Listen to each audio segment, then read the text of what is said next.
They're going to first pick the Ruby, though. Definitely a great utilization.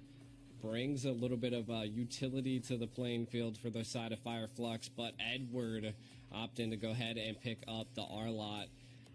To be honest, I'm not sure what your take on it is, but I believe the R-Lot shines a little bit more than the Ruby. Yeah, in my opinion as well, but Ruby punishing the heroes who need to like go for the back lane, like assassins mostly. So R-Lot can't punish them this way. So yeah, they are having their ups and downs. Yeah, in my opinion as I do well, like the second pick by Blacklist International. Picking up that Claude is just such a strong marksman into the late game. Again, you just have to build that early game security and don't show too. Just playing yourself in the early game. You know, you're going to want to go for that mid to late game. For the side of Fire Flux, I want to see the response here. Do they pick up a gold lane? It's just such a, I mean, they could go, you were speaking about it earlier, Leslie's a great counter to Claude, but they're not going to go for it. They're going to pick up the carry. I mean, those are the two top marksmen in the ban and pick phase at this point. Yeah, that's to be expected again, like game number 1 today's as well, went for Claude and carry. So I'm not that surprised. Our-Lot is super annoying. Just like you said, if he's good with his ultimates, he's like we saw previous game, RCC versus Nightmare. You remember how Our-Lot was spamming his second skill after ultimate, and he was like regening his HP, and he was like on 10%, 5%, 10%, 5%, and he's like surviving here. So he has a great sustain during the fight if you let him rotate freely with his second skill. True. And I mean, his final slash can just displace teams like no tomorrow. And not only that, if utilized very well, able to put a whole team into your own turret or take them out of a turret. So I like R-Lot. Again, we might see the side of Fire Flux be able to utilize the I'm Offended on the Ruby to do about almost the same thing. But again, there's only one of those where R-Lot has a little bit more of diverse ability in his skill set. Now, Blacklist International picking up the Akai. This is, again, they picked up the Kai, banned the Diggy, you know? Interesting, we haven't seen a lot of teams banning the Diggy or even picking it up, but they're anticipating that they don't want to have to deal with that. Yeah, Akai is, just like we saw the previous games, Akai can be pretty annoying, at least to say, and but they already had the Barats on the other hand, which is not that good. If you react fast enough, you can counter Akai, but it's pretty hard to do. Yeah, I would say that the thing about Barats is that, like, when you're utilizing the Daytona's welcome, it puts you in a situation where you're very stational. And you don't want that, especially now that we're seeing Edward being on the. Don't miss our mega sale happening. That could be a little bit of a problem for Fire Flux. So I think they need to get something that could secure the kill onto Claude, and something that kind of fits into my mind would be a Kaja, right? Like, are they gonna opt to go Ruby Roam and maybe pick up another EXP? Again, I think they're going to really have to think about this Claude. Yeah, I don't know about the Kaja, but maybe like regular stun is going to work. Maybe you just react to Ruby stunning and ulting him and bursting down straight away. I mean, but to be able to do that, you need to expect the Claude. You need to like expect his position and where he is, and predict where he's going to kind of jump on you. True. I mean, we'll definitely have to see that here. Now, kind of going into it, they did ban the CC, which I kind of like the CC. That's a good target. We still don't know if ultimately the Ruby is going to be in Roam or EXP. It's still such a good flex pick, and I like. It's good picking those flex picks early because it keeps the teams thinking. Yeah, but just like previous game, it not necessarily means that you won the draft if enemy kind of took your bait in terms of draft of this kind of stuff. I mean, it might be a Kai X plane, for example, yeah, and the R-lot is roam, so stuff like that. But it's not securing the game still. But it's like small victories. Like I guess you gotta start from somewhere. True. Now, Flux definitely. Ooh, now they're gonna have to respond to this Nana. I was actually gonna say that Nana is probably one of the best counters to Akai because she's able to actually use Melina to stop the heavy spin that he does bring. So huge that Blacklist picks this up. They didn't ban it out. That allowed them to pick Akai's counter and is a really good mage in the mid lane right now. And you used to freeze from Aurora could interrupt Akai ultimate as well, but now Aurora is reworked and I don't even know is it available. Yeah, I think maybe a Vexana could be a good go here for the side of Fireflux. I kind of liked your take on that earlier. No, but we'll see. They're definitely pending on the take. I don't know. I still think. Oh, the jungle. What? Lunox jungle? Yes. I don't even know. Yeah. Explain Barats and Rome Ruby and the jungle Lunox. I guess that's what we're seeing here, and that's good. Just like you saw, they in the draft they couldn't predict. So yeah, I like the Aurora pick. Finally, we're gonna see an Aurora pretty strong. Hero work is insanely strong. Yeah, you were just bringing her up. I mean, her CCs are phenomenal, and I think that's why they're picking the Lunox as well.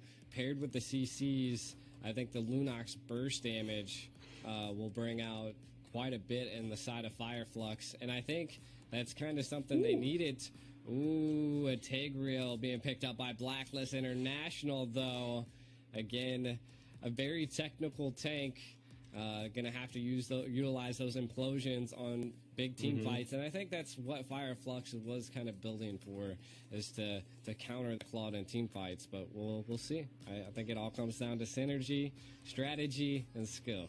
Yeah, just like you said, it's so hard to catch the Claude. Like good Claude player never going to be cached. It's so hard to put him down. Even if Divine Judgment is it is a factor, but now he just gonna not initiate with Claude. His team initiate and he gonna wait for the good opportunity to join the fight. It's not like Kaza secures counter for Claude.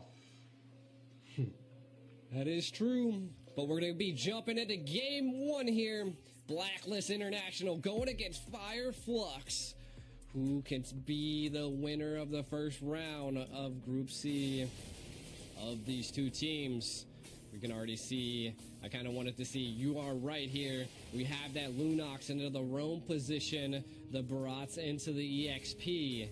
And it does look like we see a little bit of an evade. Tig might be in a little bit of trouble here.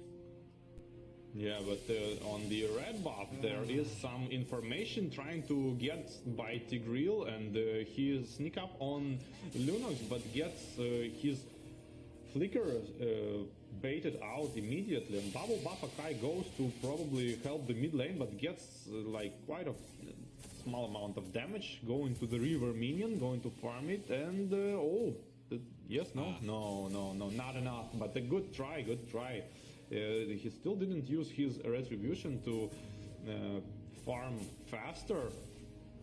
Go into the X-Plane rotation yet again, trying to probably gonna kill that Baras, but we'll see.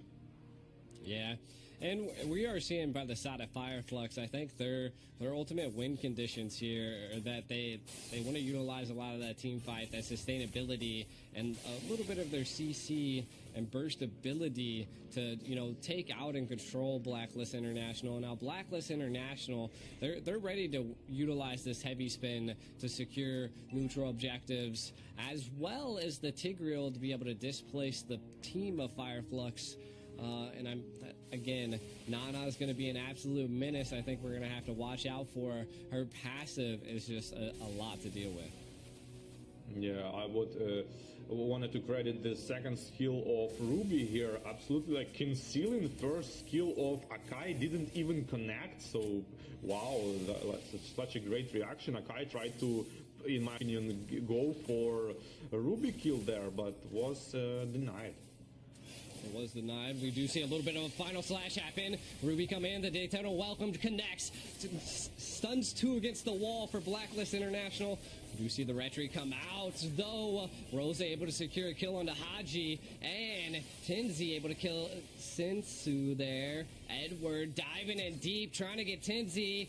They're able to secure the kill. The passive by Nana's procced, but Flux not opting to go for it. Yeah, but good impact from Lunox there, full light ultimate, and the Edward gets picked off. On top of that, being greedy with trying to go for the lane and farm some more minions instead of going to the base, lose some minions, but not feeding. Eventually, he is going to lose a lot of minions. It's true. I mean, that was definitely quite the fight there. Again, I think Fireflux definitely coming out on top. 3 kills and the gold lead there. Kind of taking a look at some of the items. Not too much to talk about here. I mean, we've seen a little bit of physical defense being picked up by both Arlott and Barat at this point. So they're trying to sustain each other in their lane. And again, it does look like, I mean, Fireflux in the lead economically, but Blacklist International still don't count them out yet. Yeah, and the 4 heroes are one of them trying to defend these small minion who just give the vision, and the other one trying to kill it. And good start from Fireflux Esports. I mean, Lunox might be a big deal here because she's gonna melt the front lane. I mean, you cannot build any items to kind of tank her. You need to like more of kill her instead of like tanking her. So I like the pick very much, and the turtle going for Fireflux, and going back to that fight, the brilliance was used just for damage people, and then the kills, and nice harass on the Cloud. Like it seems like Blacklist not dodging any skills, like they just going straight onto it. As well, Lunox opens up fast kill on the Lord, by the way. This is might be a big factor. And you can see the rotation and the cutoff here. They're trying to keep Oheb at bay. Are they going to be able to push him back? They are stealing a little bit of this gold plating off this tower. Now, I think what Blacklist International is doing is great. They're, again, trying to keep Fireflux at bay, trying to stifle that snowball effect that Fireflux is trying to initiate, and ultimately I think it's good. Again, they have that Claude for that late game, but so does Fireflux on their side to have the carry for the late game. I think what really threw Blacklist International for a loop here is that Lunox in the roam, or not the roam, the jungle. Yeah, and they kind of not expecting it, and but they saw it earlier. I mean, Todak played with Lunox jungle, so I guess Blacklist saw the Lunox jungle, and the initiation on the Akai here gonna force to use his heavy spin defensively just to purify himself and run away out of this, and going back to the jungle straight away. But the double ultimates are traded. Yeah, Oheb being a little sneaky as well, putting on a lot of pressure under that top tower. They've already swapped the lanes. 6 minutes in.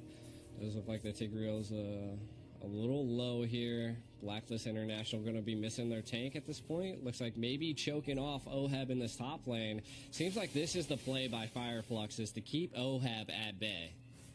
And don't let him farm. It's a very good strategy because you don't want to have Claude snowballed and run around and clear the minions, clear the heroes, and just using maximum potential of his ultimate.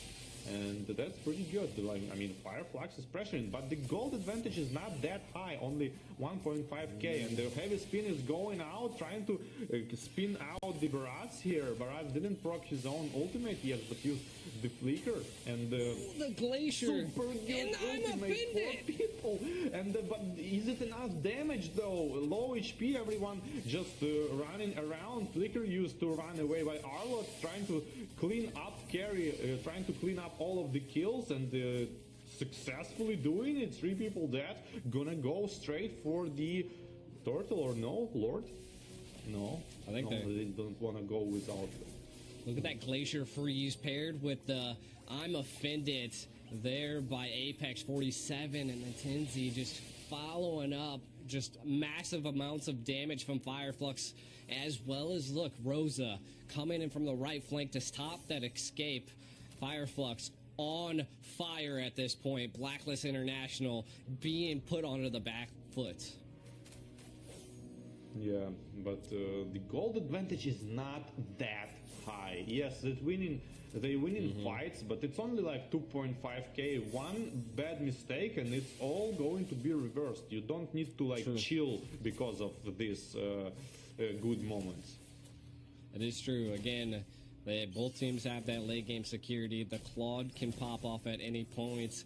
have no deaths yet, and if you can keep that up, I do think that is the winning factor that Blacklist International has. Now, Fireflux, they just got to keep this pressure up, you know, utilizing that I'm offended, baiting out those heavy spins and stopping it. Edward getting caught by the Tonos. Welcome straight into all of Fireflux there. The heavy spin to kind of zone them out to hopefully save Edward's life. The final slash comes out. Rosa, though, able to take out Edward. We do see a little bit of an implosion here as, ooh, Apex are able to secure the kill onto you. Now going to allow them to zone out Blacklist International and take that mid turret. Yeah, and Tigreal was trying to CC here. The Linux successfully did it, but no follow-up, absolutely not. And Black Ultimate going in and almost killing him, zoning out of the turret, and wow, the three turrets gonna fall now. 2 of them are fall, and the Lord in 65 seconds probably shouldn't even farm the turtle earlier, because now they would go straight for the Lord. Yeah, I mean, Fireflux, they're on a snowball. They got to keep this pressure heavy on Blacklist International. That, I believe that's their win condition, is just to keep this momentum going, and we'll see that tide that they're bringing clash against Blacklist International. Now, Blacklist, they're trying to fight back. You see what they're doing here. A little bit of a play, flicker and an implosion coming in.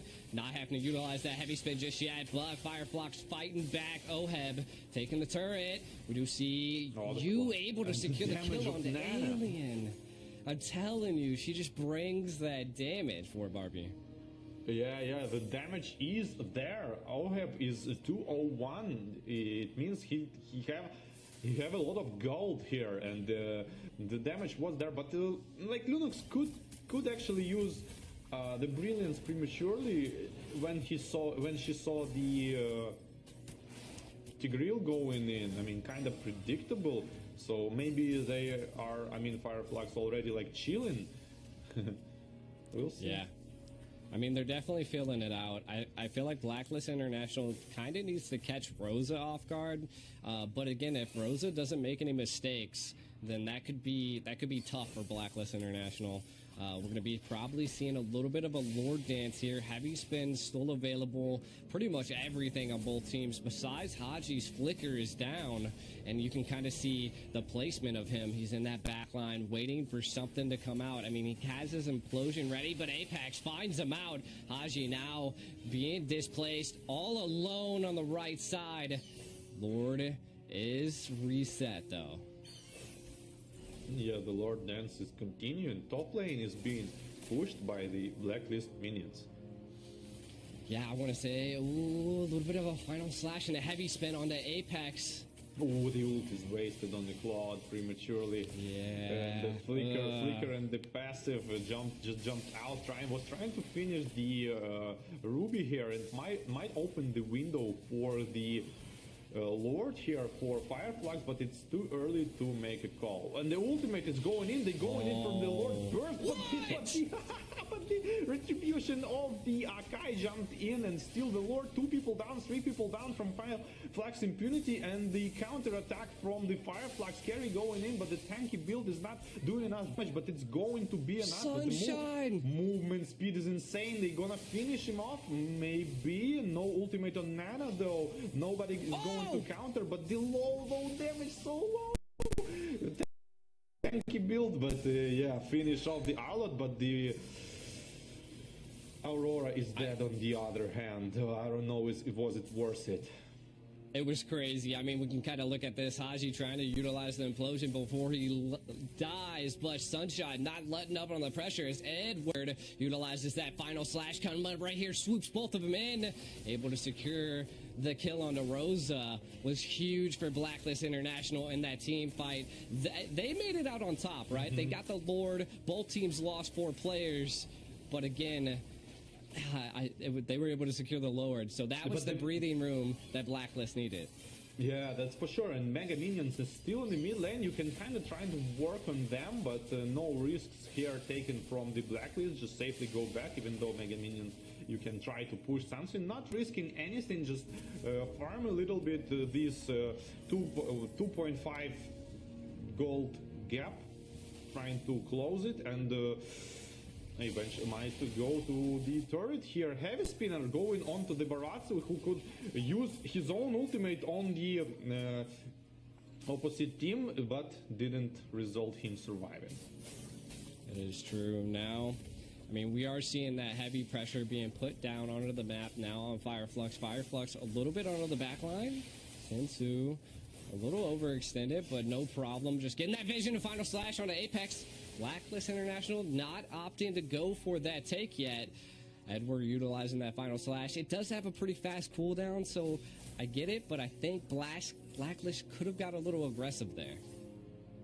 Yeah, I think so, but they don't want to make any mistakes, I guess, and just casually waiting for the Lord and securing their map control, I think, and trying to catch some kills, I think, with the Aurora or Ruby. Yeah, coming into this mid-game, my suspect is that Blacklist is now kind of countering a lot of that magic damage, but Sunshine left all alone. Referee does come out onto him, but Apex able to slow him down. Sunshine all alone. Blacklist International wants to take him down. You able to secure that unstoppable and take out Sunshine on Fireflux.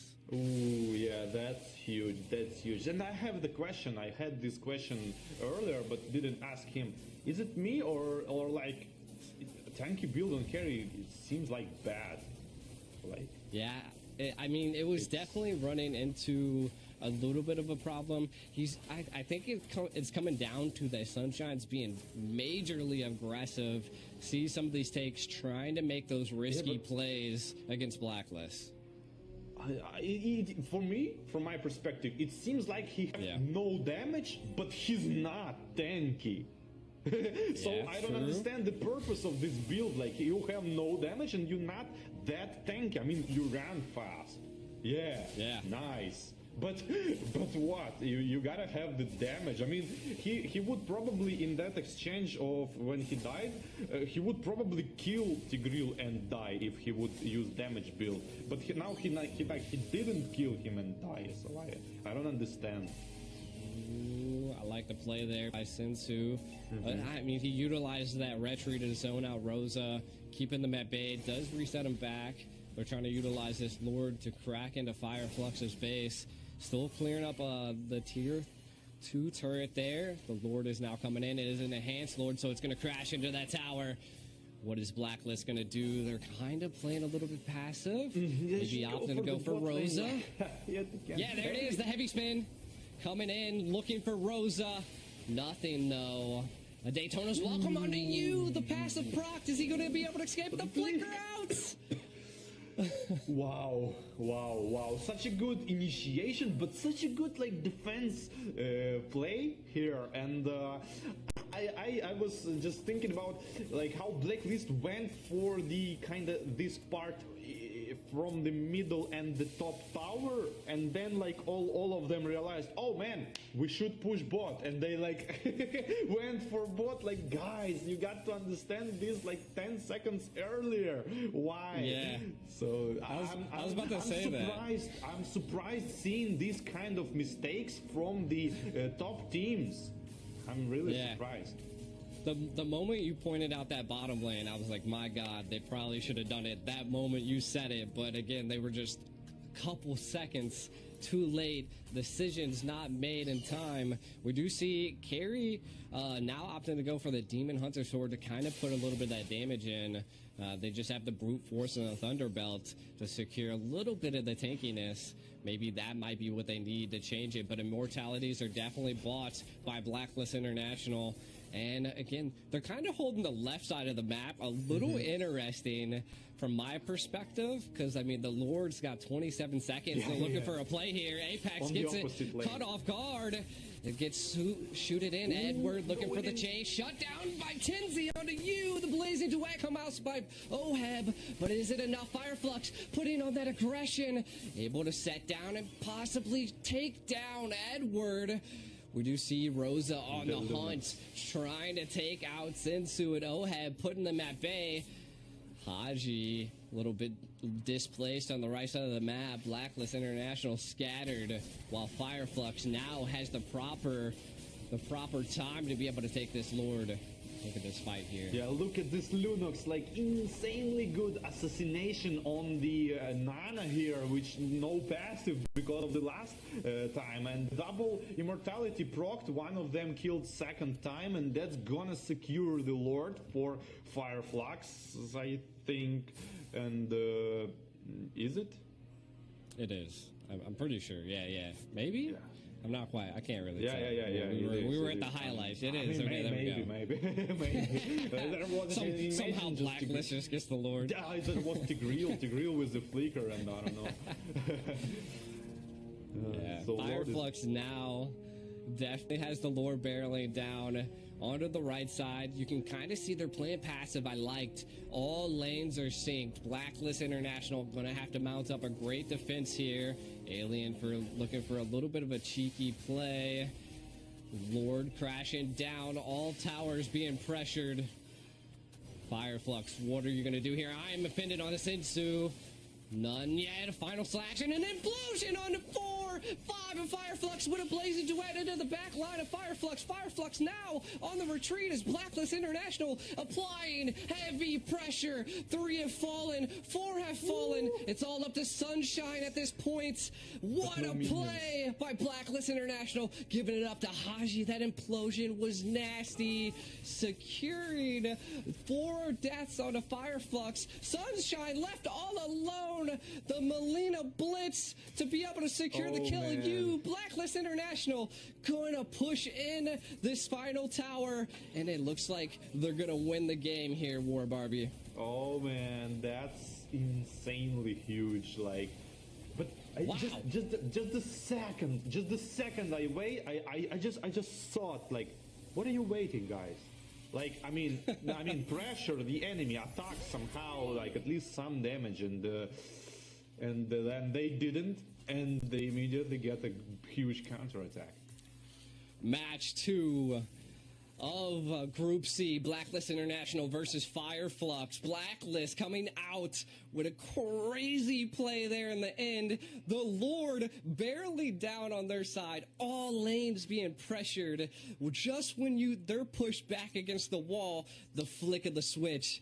Haji coming out of nowhere with that implosion to seal the deal. Oheb with the blazing duet coming in. It was just nasty. Fireflux not anticipating that split-second aggression by Blacklist International, and my God. Yeah.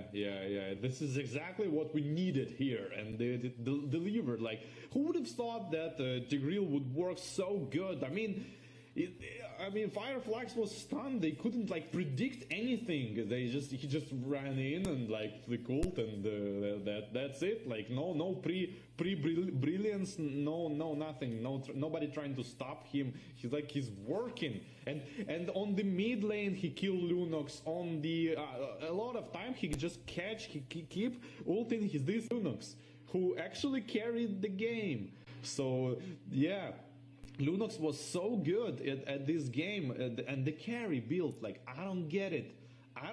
It's just a throw game build. I don't get it. Like, you're not gonna tank the implosion plus heavy spin, even if you build all of the like defense items. But on top of that, you're not gonna have any damage.